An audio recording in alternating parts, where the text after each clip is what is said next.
Kia ora everybody, Chris Farhi here from the Bayleys Insights team, joined today by Eos Li from our team to talk about the biggest news in New Zealand real estate over the past week. Now, if you're wondering where our normal guest, Untitled Chapter, is, he's actually down in the Hawke's Bay, and he sent us a quick little video to see what he's up to down there.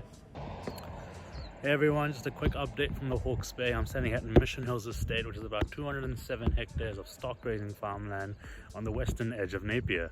This is being developed into about 550 new homes with 60 hectares set aside for larger lifestyle blocks and about 2,500 square meters set aside for commercial development. Napier has been growing organically street by street over the last decade, but this type of master planning allows for more efficient land utilization and better outcome for the region. What's great is this block is only a couple minutes away from Napier CBD and the regional airport, so they're anticipating a large uptake from commuter and seasonal residents who will take up this opportunity. And with that, back to you, Chris. Yeah, so good to see what Anku is doing down there. Over to you, Eos. Oh, cool. First up, a fast-track consent application has been launched for Lakeview tomato development in Queenstown. It's a large mixed-use development covering 10 hectares and the value is around 1 billion. It is expected to complete in 15 years. The projects include apartment, retail, hotel, co-working, and various other spaces. So next up we've got the North Shore Commercial Report, which was released by our Bayleys Insights team, of course. And there's a couple of the themes that popped out were strong leasing demand, particularly amongst the industrial properties. And then on top of that, a lot of multi-offer leasing scenarios popping up due to that demand.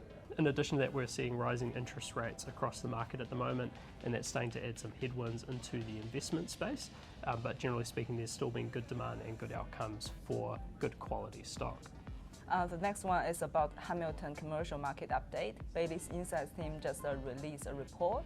A couple of interesting trends, including growth in acquisition by owner-occupiers and increasing demand for co-working, so smaller tenants can improve their workspaces. The report will be linked in the description.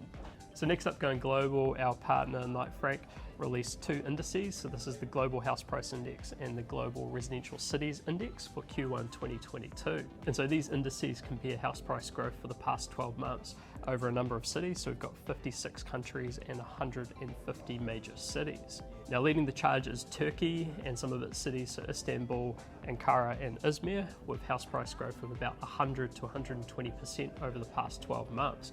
Now a lot of that's been driven by what's effectively hyperinflation in that market. Focusing in on New Zealand, so New Zealand was sitting 16th out of the 56 countries and with similar levels of growth to Australia, Ireland, Israel and Sweden. Moving into the cities, so Auckland placed 105th and Wellington placed 139th out of the 150 cities that were monitored, so sitting in that sort of bottom third. And so this shows that, I guess from a New Zealand perspective, the growth for New Zealand overall is being bolstered by the resilience of some of the regional cities, particularly in the South Island like Christchurch. Big picture wise, the report highlighted that increasing inflation and increasing interest rates are becoming global issues, and so they're expecting that markets will generally calm over the next 12 months. On top of that, there's been increasing regulation across a number of countries. For example, Canada's ban on foreign buyers. Our global partner, Knight Frank, released their Monaco residential report. For most of us, the relevance is pretty low, but some points are pretty interesting. So during 2021, there were around 444 sales, and the average price has broken 50,000 euro per square meter. So interestingly, there is a large land development project called Maritera Land Reclamation Project. It will deliver 125 homes. So some of the homes are expected to achieve a price of 100,000 euro per square meter. That price level is more than 5 times than what we see in Auckland for luxury apartments.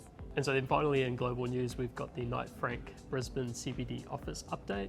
And so one of the themes that they've observed there is a big flight to quality amongst occupiers as they seek better workspaces.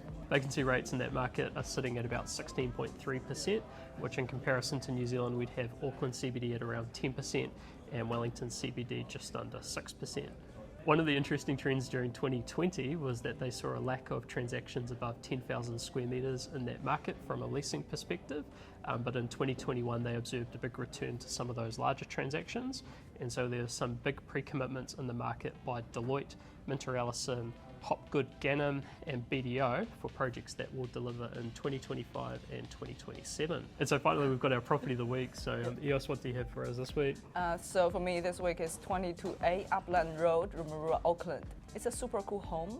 It includes 5 bedrooms, 3 living rooms, 3 bathrooms, office, 3 car garage, pool, all sitting on 1,326 square meter. If you want to know more information, please contact Vicky Wallace and Gary Wallace from Bayleys Rotorua.